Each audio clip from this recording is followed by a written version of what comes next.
Imma bir tofor dertilleva oğlan vaqtına dədesini ya enesini illenmektir. Bir qıyıl oğlanlava ya bir erkek oğlanlava. Beydi bir şey deyip bir doğru innilmeyen zordan bir formlağa innilyen emu ya dayın öyünde ulalıktır. Gel bir de öylönünden son ya ərə varandan son izdivacıdan son bir zalim adamı duş bolýady. Ozul fakir horluk bilen ulalypdy.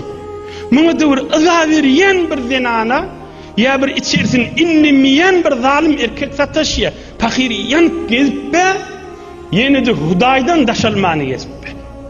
Ine şular da derdin içinde adamlar. Ol derdi ki Huday Taala kıyamette padaş verecek işte o kapri. Fakir ozul yetimlikten ulalypdylar. Inni gel izdivac edip öldürüp bir gün teşkil, bir zindigi teşkil, bir yaşayışı uğrandan sonra yün asılıp batan er yerden anavada başına. Şu dünyadan geçip bir gün dinim dünyadan niyança başında azabada.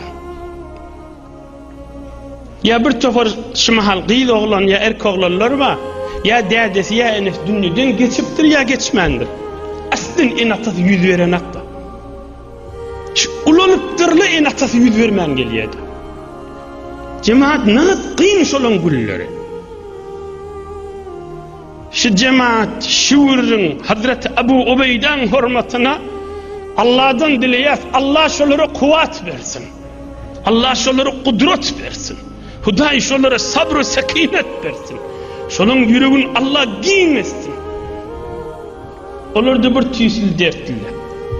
Şularda dinlen, şularda meselen sağlık diyen yağday yok.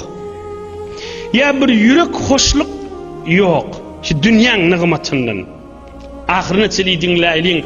Sonra da eşittirin şuurunları, Huday eşittirilleri cennet versin. Oğlum fakirler yine de Huday can Huday şükürdedir'in, sabırdadir'in ni günahı haramı giden akla. Günah haramı giden akla. Tabirun ne dünyadan geçecekli ve hemmamizde geçecek.